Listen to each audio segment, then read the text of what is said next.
The first, sir, that to open the discussion, I would request Ashok sir to please answer my question, which is sir, this is a direct human engagement is crucial component of education. How do we justify the real objective of TLP through online learning? This is my query, sir. I request the So, other members can mute themselves to improve the sound quality. Yes, Ashok yeah, sir. fine. Pawan, thank you very much for getting me in here, and I'm absolutely delighted to see all the senior educationists and the people who matter in the field of education. So, thanks to you and your group that you could conceive such a thing. Now, your question is partially answered by what you're doing today, uh, meaning thereby that all of us have known each other and we have not met physically for a very long time. But can you imagine, can you quantify or measure the happiness and the satisfaction and the emotional energy that this virtual meeting is bringing to our screens? You see? So Thank you, sir. therefore, I would not undermine the potential of virtual meeting and virtual connect. At the same time, I'm not going to pitch virtual versus physical or in-person connection.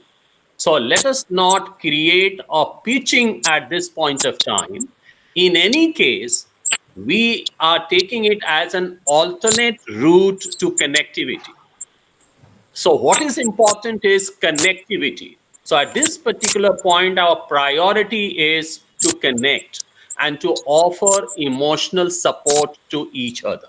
Now, if you translate the same thing to a school system, which all of us are working in, I think the layer is that the leadership connects with the faculty and faculty connects with the students. It does not mean that leadership cannot connect with the students, but what I am saying is the ongoing conversations between the leadership and the faculty will translate into even greater conversation between the teachers, students, parents, and community at large.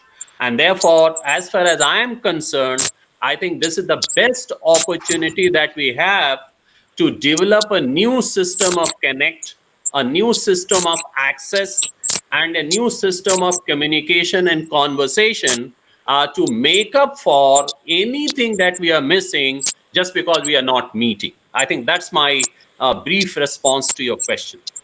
Thank you, sir. Thank you so very much. Now I'll request Mr. Madhav Rao to please throw more light that how far this online education support the greater access and the success in education, especially among those who are on the margins.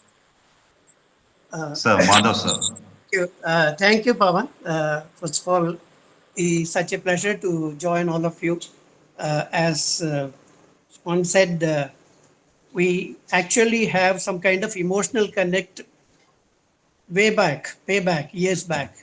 And so it's easy for us to connect online very easily even today after we meet after a long time. Okay, coming to classroom is always consistent and steady. What happens in classrooms? There's a continuous monitoring of what happens in terms of transactions, in terms of what the students are doing. What we try to do is, most of the people have tried to do is, take the classrooms into homes and then give a timetable there and have the classes conducted. Obviously, the involvement in terms of emotional attachment is not there, not very much there. And more importantly, what happens is, if 100% learning happens in classroom, online it is about 70% that happens. Obviously, the reason is very simple, because there is no give and taken back. That continues with that. So between classroom teaching and online education, online is a necessity. In fact, I must tell you, 2030 came much earlier this year. Uh, Yes, sir. 5 years back, we were talking of equipping our children, empowering them with lifelong learning skills. In fact, teach them how to learn. And then we are talking of adaptability. We talked of at that time that children should have the ability to be creative. All those things we were talking, and then suddenly COVID comes, and then we get into a situation where we need to be ahead of times, just almost 10 years before times. And what this has done to teachers have become great learners. Suddenly they have uh, realized a great potential in them, equipped themselves with various ways of various platforms, and then started transacting in the classrooms. That's a great achievement that happened now because of this scenario. Online is going to be there in a different format. It will continue to be there because, for example, look at tuitions. In fact, schools have lost trust and respect because these online tuitions that have come so powerfully, and they have taken away our respect and our trust. Is an opportunity for our teachers who are equipped with all technologies to move into that platform and provide a flexible learning system to our students at home.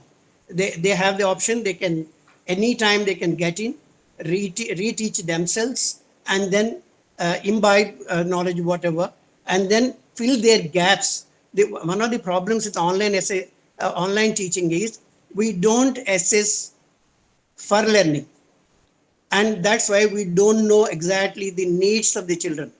That's where the gaps, some of these gaps, when once they are filled, I'm sure online education and classroom teaching will come to live together, and then help each other, support each other in terms of better quality transactions in the classrooms.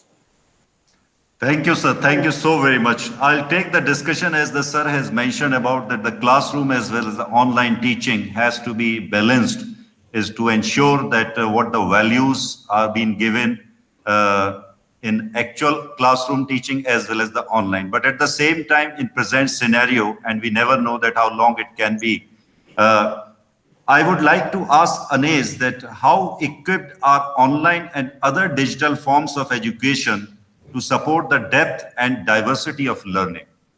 Anes. Anes, can you hear me? Am I audible? Uh, Yeah. yes, So first yeah. of all, thank you for having me on this platform. I mean, everybody here is really experienced, and I respect each one very much.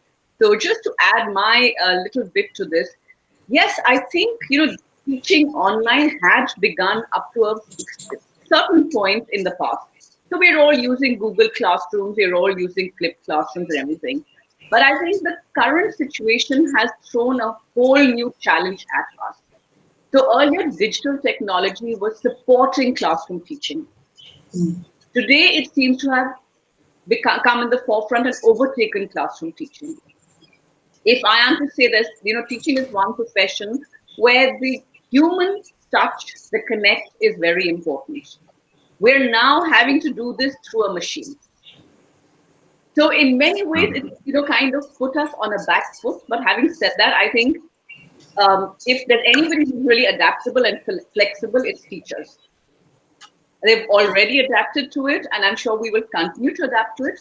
It will throw up a number of challenges, but I'm sure it's only a question of time before we equip ourselves to handle them. Thank you, Anes. Thank you. It is true that in this present scenario, I would like to appreciate the teaching community, the way they have responded in this scenario and the conducting of the classes. But certainly, the point which was said by Madhav Rao sir that somehow we have taken the classroom teaching through online platforms, and there are to be some norms which we have to must equip ourselves. But I will come to this question later. And I will request now Mrs. Datta to answer this question, like with changing focus of TLP, the expectation of the students and the parents also might change. Now, what can be the emerging trend, ma'am? Well, I think yes, the expectations of teachers and parents are also changing with this new scenario, and I think we are both learning, not just teachers but also parents. We are both learning to get used to this new scenario, and I think though that the expectation of of parents is now being that we are more accessible and we should be more accessible than we already are. Forgetting that we also are people with lives and homes and other responsibilities. The other thing is that we teachers expect the parents to haul the kids out of bed or wherever they are and set them in front of the monitor, and sometimes it doesn't happen, and I've been getting inquiries from parents in this regard. So I think it's a whole, we are now sort of in a sort of joint endeavor to make sure the teachers, the children do their lessons and learn. But what worries me is that for what, with all its limitations, we are reaching the children from middle and upper middle class homes. It concerns me that this method is not reaching the vast majority of children, right? When you have a workforce of which 90% is in the informal sector, their children are not getting the benefit of this education, right? There are government schools which are doing it, but not enough, right? So I think that the expectations of children and parents from middle and upper class homes are different, and the expectations of parents and children from homes which don't have um, this facility is really feeling disadvantaged because they are being kept out. I hope I've Thank answered you. your question, right? Thank you, Mrs. Datta. And once again, I'll come back to each speaker. I'm noting down the guidance and the answers which they have given. I will request now the Ms. Dr. Meenakshi Bana to kindly suggest us that what can be the instructional design to empower and to strengthen our online platforms. Dr. Meenakshi Bana. Dr. Meenakshi, I think she's muted. She Yes, needs to unmute herself. ma'am, are you there? Can you hear me? Yeah, I think she's muted. Okay, we will just wait for him by the time she joins us. And now I'm coming back to our own director, sir, that since the educationists have raised these points, that certainly that online platforms and online teaching is going to be the trend of coming time. And we, at the same time, they are the people who are unable to access the gadgets as well as due to monetary or financial burden or different reasons known to them. So, sir, I wish to ask you that on the basis of do's and don'ts, how the real classroom is different from online class, and how is it? How are we going to cope up to make the balance in this in Indian system, sir? General Nair, Jan Nair is also muted, sir. I sir, think, are you there? yes, yes, thank you. Yes. Thank Yes. you, Mr. Pawan. Mrs. First of Meenakshi all, is also back. I should take an anticipatory bail in this discussion. That I am not, an expert on online teaching, nor I have ever taught online. I know, nor even I have learned online. So I don't know what to react to all these things. But what is important is online teaching has been there for long, long years. May not be in the school sector. Okay. Sir, Therefore, may I request you to switch on your camera, sir? It's on. I can see Dr. Nair. I I can could. see Dr. General Nair. Yes, I can Okay, see okay. clearly. I don't Yes, know. They, yes. maybe Pawan, it maybe your camera is working. Right, yes. sir. Right, sir. Right, sir. What I was telling you was that online teaching is already there in sectors other than school sector, and it is a matter of time, maybe a year or two, that the schools also become very comfortable with the online teaching. That's one. Number two, as was brought out earlier, by Ashok Pandey that let us not get on with a war between online teaching and in-person teaching. Both these things will have to coexist. And next thing I would like to say is that exactly panel, Madam was brought out, we are talking about a very few number of schools in the country, very small number. Not even 5% of the schooling sector of the country is covered by online teaching. All this talk about electrification and internet penetration throughout the country, it's all governmental statistics and nothing exists in terms. Therefore, we people, about 10 of us who are talking now, we can be very happy that, okay, in our school, my BET school, yes, online teaching may work. I don't know what is going to happen in the 200 other schools in Pilani or in Junjunu. So we should be very clear when we advocate online teaching, ensure that we do not sell this idea to the whole country that there can be online teaching in the whole country. So I think we'll have to wait for some time. Let us wait for the summer vacation to be over. Let us train our teachers more in the next academic session. And probably in 2022 or something, things will be much clearer to all of us. Till then, I think we will have to keep on working on this front. Thank you. Thank you, sir. Thank you so very much. Mr. Yes, Vashisht, may I just yes, ma'am. intervene for a minute?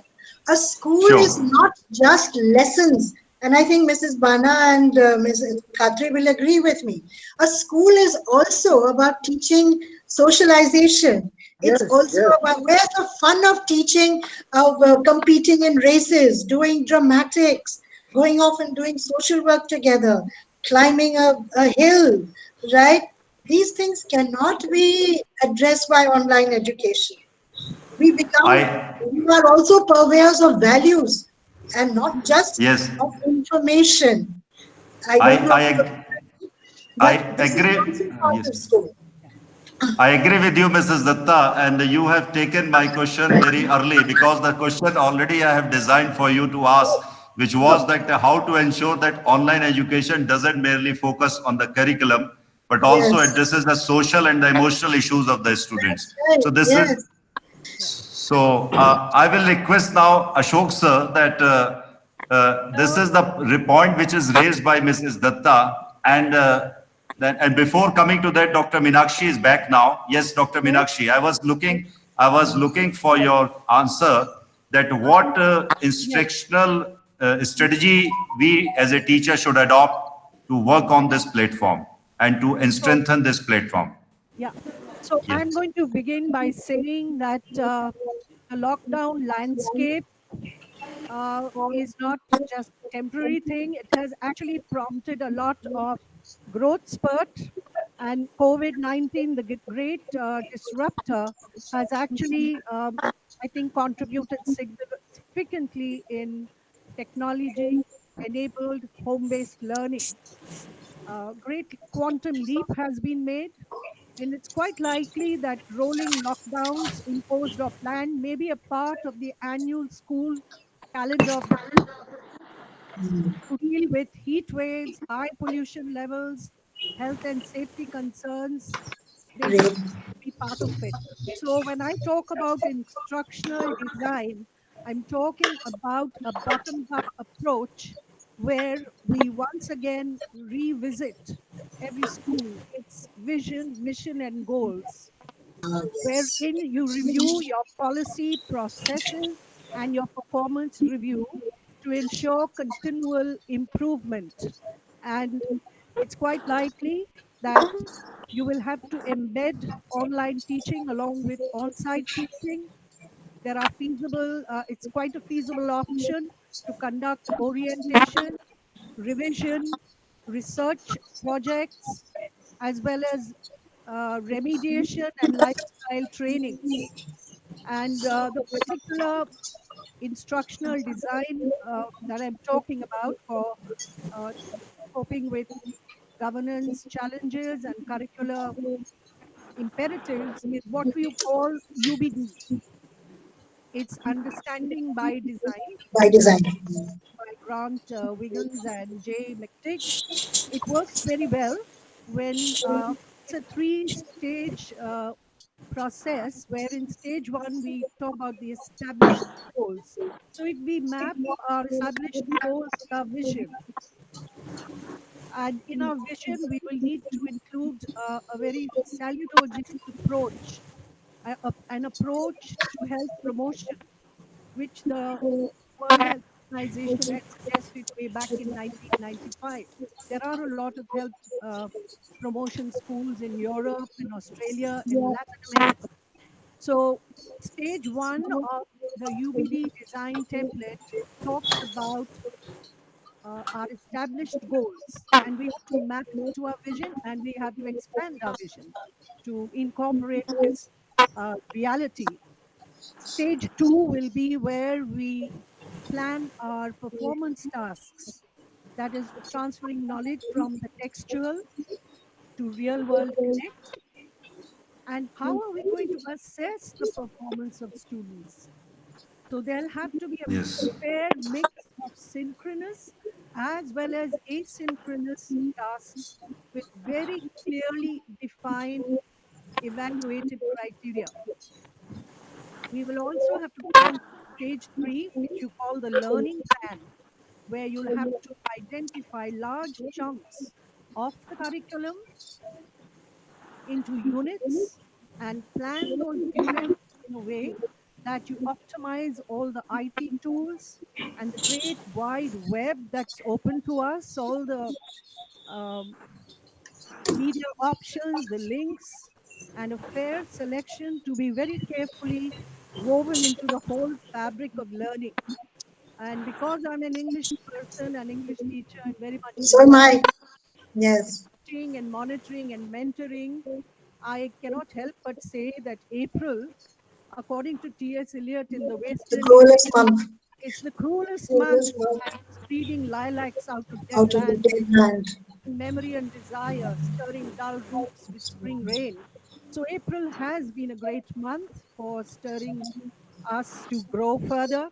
And I look forward to May as well, because very poetically said that when April steps aside for May, like diamonds, all the raindrops glisten, fresh violets open every day to some new bird each hour to listen. So listen to the bird, plan with a bottoms up approach where your vision, mission, goals, policy, process, performance review are well mapped to work out curriculum imperatives for rolling lockdown phases. Thank you.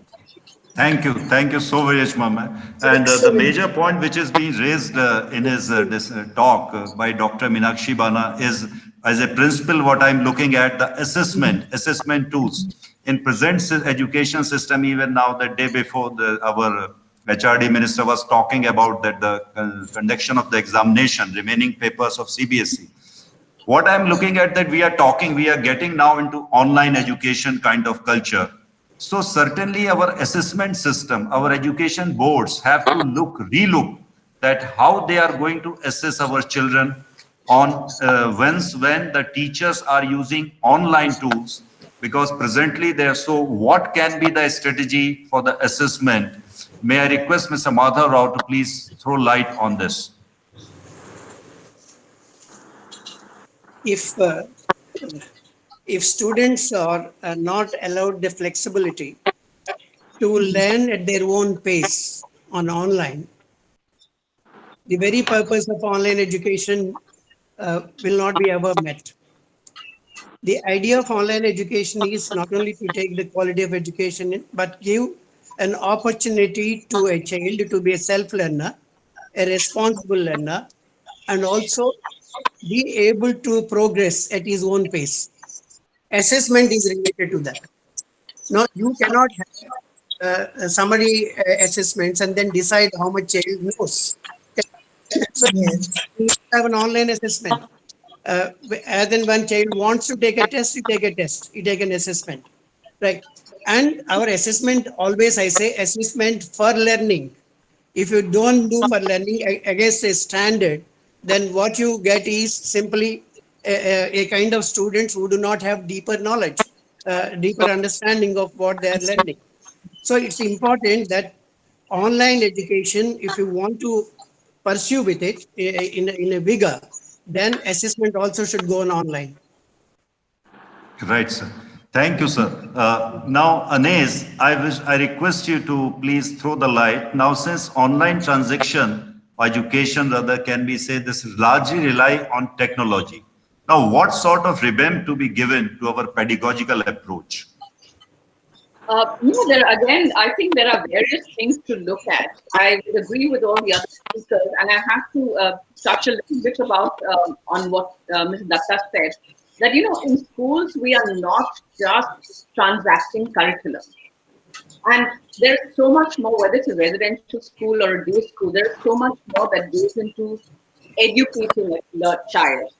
And even if you look at within the classroom, so far in the training field, there's been a huge shift about moving from independent learners to interdependent learners. Interdependent, yes. Classes are supposed Yes. to be more active. We're supposed to give them group work, project work, give Yes. opportunities to interact with them so they may develop their social skills and collaborative skills. Now, that is a huge challenge. So, how do we then incorporate that on the digital platform? Yeah. The next challenge, which I think will need attention, is holding students' attention. In a classroom, we know for sure that it's very difficult to hold their attention for more than a couple of minutes. And that has got a lot to do with technology. It's the result of technology that we are now in the situation in the classroom. So, on one hand, we're saying that we have to go onto the online platform. We know for sure that the attention span of the learner is very, very short and limited because of technology. And yet, we also know that going forward, we have no choice, but we're going to have to use this platform to deliver our lessons. So, what are the pedagogy that we're going to use to, kind of interweave all this and yet come out as, if I may use the term, winners? So there are many things to be looked at. And I think the one more point that I would like to touch upon is, we know that training is going to be very, very important as, as time moves on, because we have to shift our thinking. But on the other hand, there's also going to be a flood in the market of people offering solutions left, right, and center. Identifying the right solution to meet Yes. the requirement of a particular teacher or to meet the requirement of a particular school is going to be a challenge. So there are a number of things that we really need to look at. So, again, no quick answers, but I think a lot of this is going to evolve as we move forward. As we go, yes, yes. Right. Thank you, Anes. Thank you so very much. Certainly, this the change in the system is going to has left us with lot of thinking, lot of methods to be adopt, analysis, and how can we proceed? How can we ensure that the learning should take place? And the points which you have touched, especially that the grouping, collaboration, sharing, those things which can be intervened in the classroom system, how a teacher would able to do it in online platform. These are the few challenges which the teacher community are going to face. And so I'll request now Ashok sir to please enlighten us that switching from classical education system to outline online education, sorry, is a mammoth task. Now, once again, I'm coming again and again to the same thing as a principal, perhaps that since I know that after a month or so, I have to lead my team in a way that they must cope up and they must come up to this to match the need of the parents as well as the teachers and the education system too. So my question is again, sir, that what should be the essential steps initially to start with so that we can achieve the goal? As Dr. Meenakshi Bana was also talking about the vision, mission, and all these things. So what are the essential things which we first look into to start with? Ashok, sir.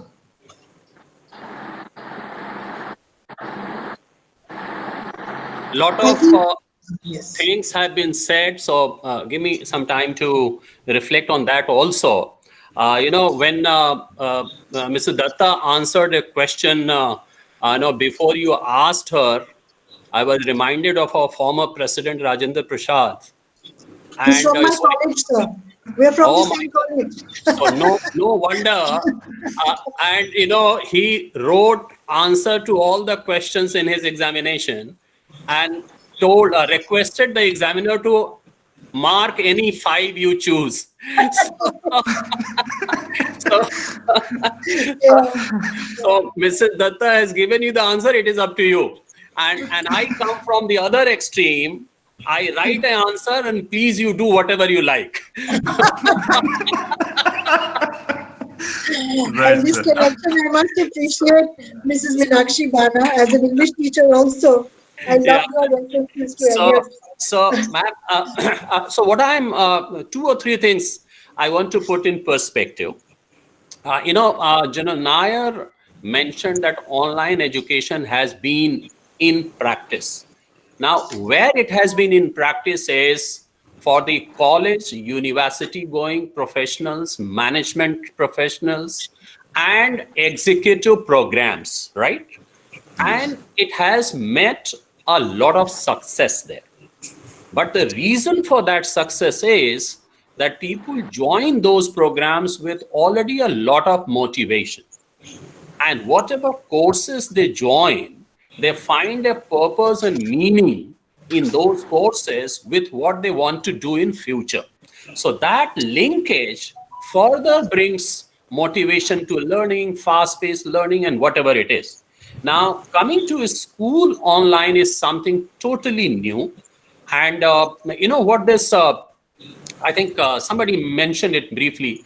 What this COVID-19 has done is that all of us, all my colleagues here would agree that we wanted to do Google Meet, Google Hangout, Microsoft, everything wanted to do, but we wanted to do it because we knew that we must do it. So it Yes. always remained in the realm of we knew we must know it. But what was missing is that we did not do it. So therefore, a huge gap was created between what we knew that we should know and what we What did. we should do. And it is this gap which COVID-19 has filled. And therefore, I view it as a transformative impact of COVID-19. So suddenly, all of us have been pushed. Mrs. Meenakshi was mentioning listen to the bird. And I think that all of us, we did exactly what a bird does. When you push the bird out of the nest, it learns to fly. And so we were all pushed out of the nest and we learned how to fly. And that is what we are now terming as our adaptability and flexibility and things like that. Now, coming to your specific question, on the lines of what Mrs. Meenakshi said, I have a three-phase plan to adjust to the online education. And we are right now, in my opinion, in the survival phase. So the moment we knew that children are at home and we had to connect with them, so whatever resources we had, we reached out to them. So that is the survival phase. And that was very human. It was very instinctual. It was very intuitive also. And the proverbial hammer and nail, we took a hammer and we nailed all the resources. But once we have gone through that survival phase, we have to move side by side to the next phase, and that is the readjustment phase. So we have to readjust, which is partially the purport of your question. So what we have to readjust to is that within our system, we have to find out how many children have absolute access to internet, how many of them have partial access to internet, and how many of them have no internet access. And therefore, Yes. what are the resources for all the three categories? And we have to use those resources for all the three categories. Now, somebody mentioned about government schools. Fine. But I can tell you, the government school teachers also have reached through a lifeline phone call, text messages, Yes. interactive voice response system.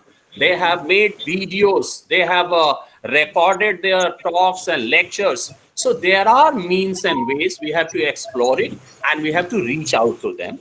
And therefore, for a principal, since your question is addressed to the Yes, principal, I yes. have a very humble suggestion that all the principals have excelled at their campuses, being at the helm with 200 teachers and 2,000 students, just for example, and now everything is out of your control, and yet you have to excel.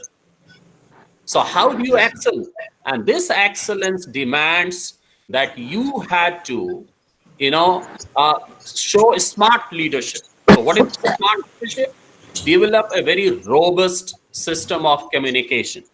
And that communication should be based on your compassion, on your courage, your candidness, frequency of communication. So, one is that. The second is, now you have to have online meetings and discussions and forums.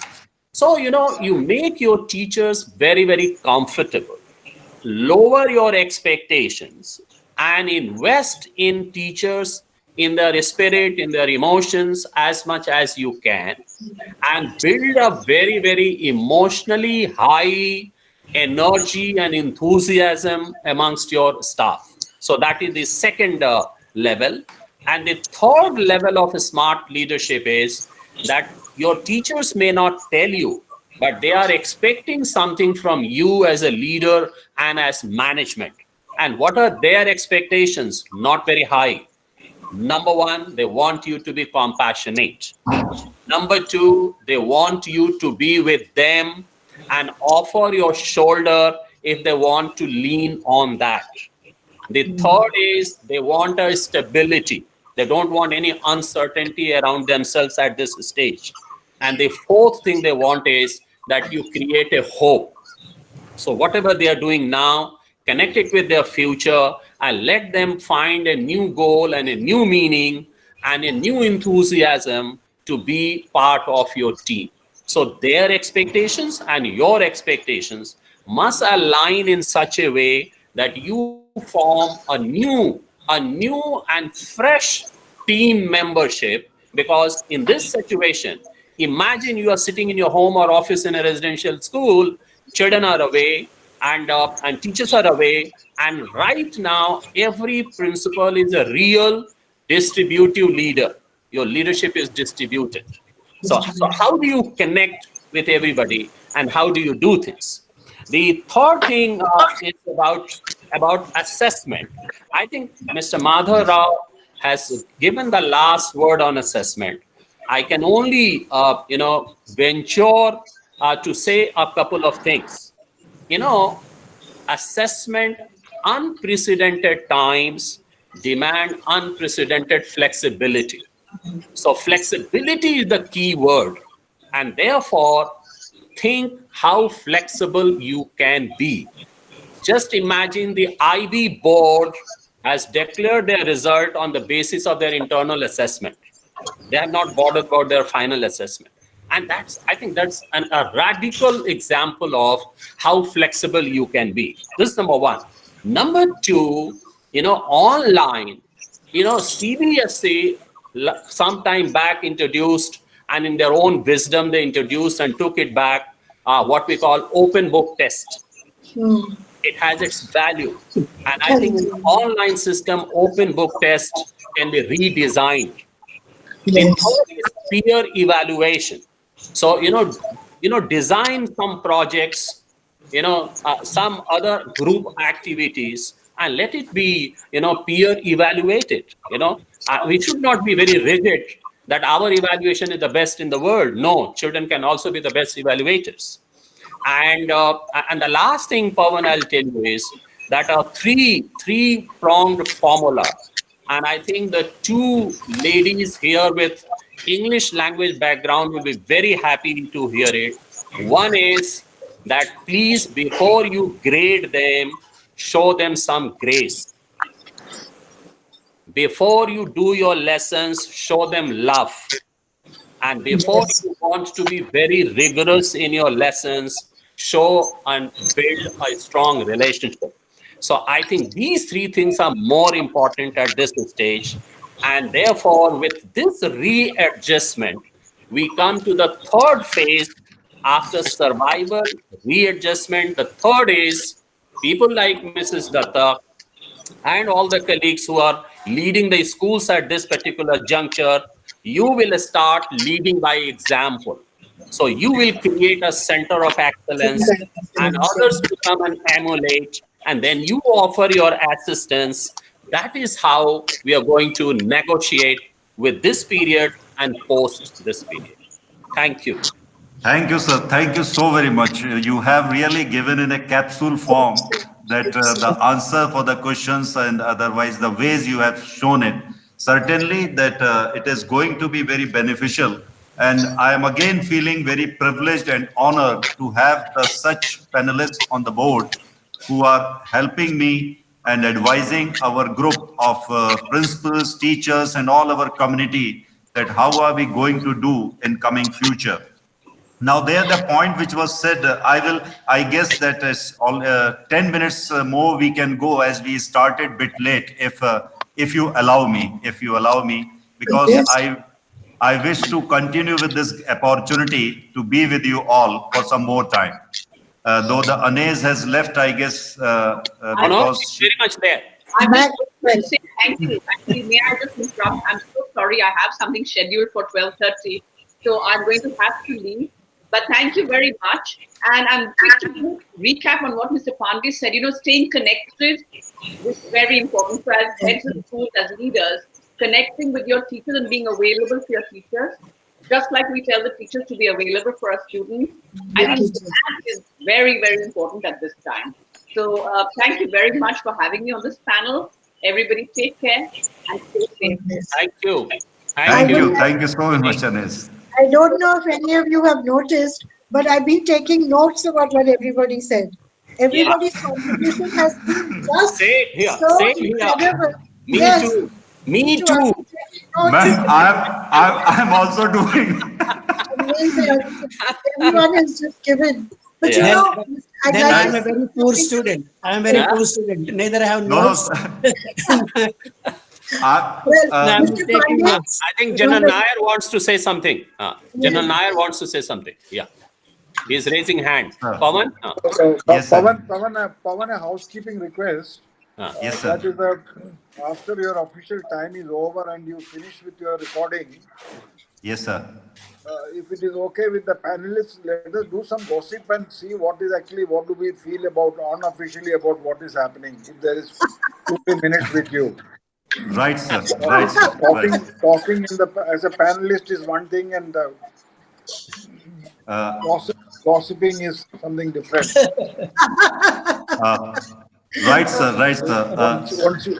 Once you then you stop your recording and then we can spend 5 minutes. Yeah. Sure. Miss Datta, Miss Datta, Yes, yes. yeah, William Turner, I think, said that birds of feather flock together. Yes. I'm turning it a bit, and I'm saying principles of a tribe laugh together.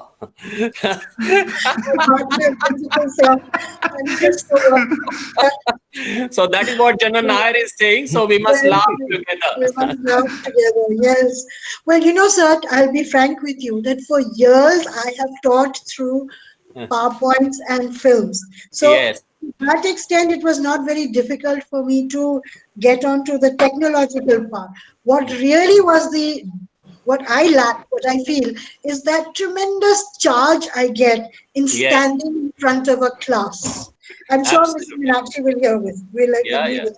What I call Absolutely. laboring at the chalk face. Yeah.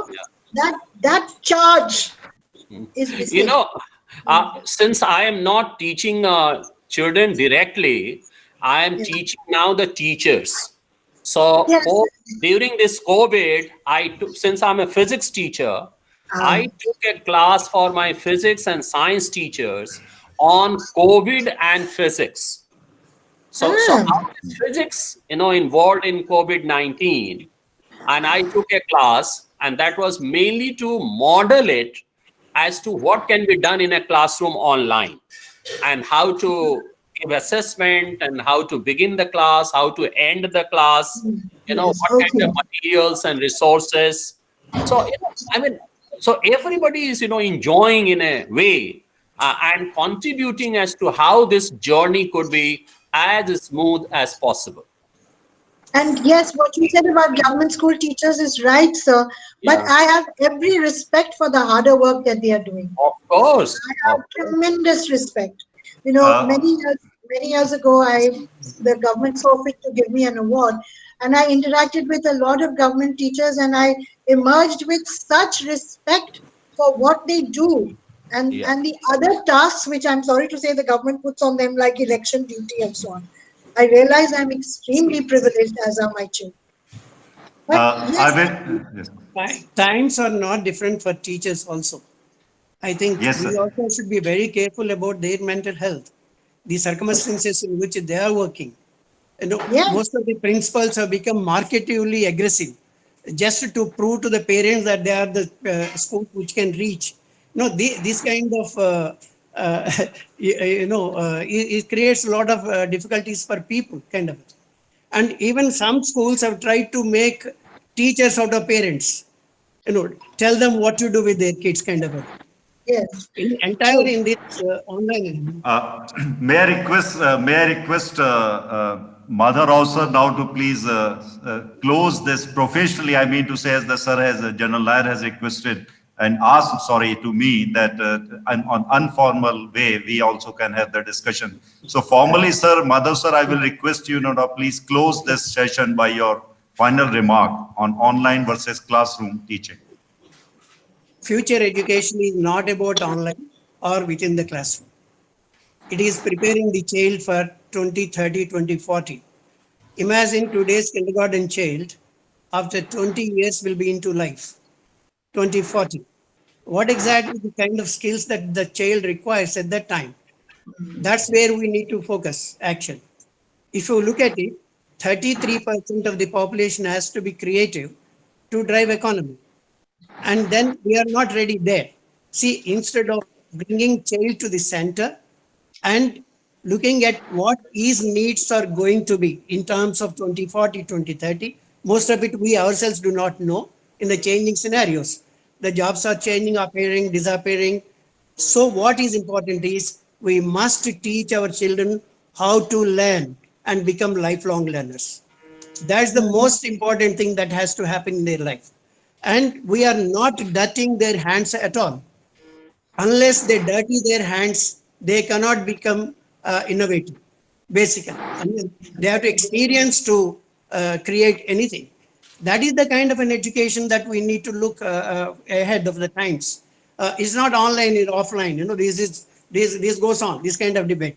Let me tell you, with the kind of board that we have, that examinations will be back because they need not only look after these progressive private schools, these 5%, which are talking of technology in the very, high syllables, high decibels, sorry, in high decibels. But it's not happening in that intensity everywhere. So it will take its own time. It will evolve over a period of time.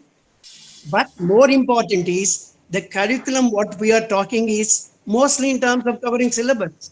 That is sad. See, you don't need to pressurize the teachers to cover 70 concepts in a subject. There are hardly 70 concepts in any subject if you look at it. Right. Yes. And that 70 subject we are pressurizing so much to cover the syllabus were hyper. That's not essential. What is no. essential is bring technology as a useful supportive tool to reach children for their learning in many ways, and at the same time bring the teachers to the center. The teachers cannot be just being pushed to do. They have to be natural learners. They need to feel themselves the necessity to learn, which they have done, they are doing. That's one thing. And more important to me is that have a curriculum which will have main goals as telling the children how to learn, adaptability. Adaptability is going to be the very, very powerful way of challenges. Whenever you face a challenge, you need to adapt. The children must have the quick ability to learn, and they should be there. That's one. That's a jugad. Indian jugad is very good as a teaching method. In children learn what if questions. They answer a lot of what if questions they need to ask. What if tomorrow there won't be water? Right. Yes. If children are prepared to that kind of education, then they will be ready for their future. This is what my take uh, on Thank you, education. sir. Yes. Thank you, sir. Thank you so very much. And now, this I will request now General Nair to kindly. Sir, I have a question for you now, and this is